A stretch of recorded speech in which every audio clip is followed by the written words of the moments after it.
antara jari telunjuk menghadap ke belakang. Seperti ini dia. Cara melakukan lebih.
Baik, sekarang kita masuk pada materi kita mengenai atletik.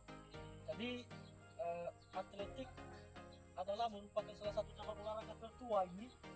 Kenapa? Karena atletik ini sebenarnya dari dulu sudah ada sebetulnya, tetapi kenapa? Karena nomor atletik terdiri dari beberapa. Ada namanya jalan, ada namanya lompat, dan ada namanya lempar.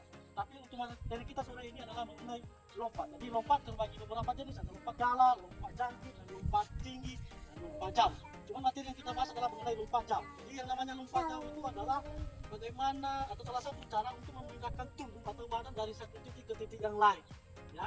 Jadi untuk lompat jauh ada beberapa hal yang harus kita perhatikan. Yang pertama adalah teknik.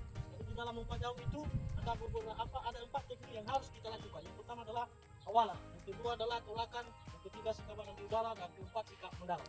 Kita bahas awalan. Jadi awalan itu adalah ancang-ancang atau berlari di dalam lintasan yang jaraknya 30 sampai 45 meter. Itu yang namanya awalan. Setelah awalan, maka dilanjutkan dengan tolakan. Tolakan ini adalah pada saat kita mau melakukan lompat. Jadi ini ada papan tolakan, di atas papan tolakan inilah di sini kita melakukan namanya tolakan. Nah, ingat, pada saat kita melakukan tolakan tidak boleh kaki kita melewati garis papan ini. Jadi kalau kaki kita melewati garis misal seperti ini papan, maka itu dianggap diskualifikasi atau mati. Jadi betul-betul di atas papan ini.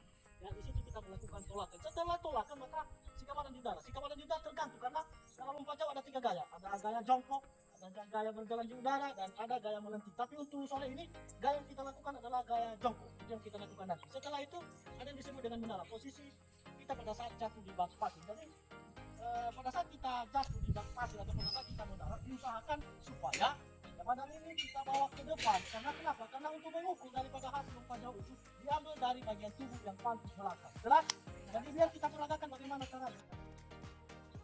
Ini bisa ini.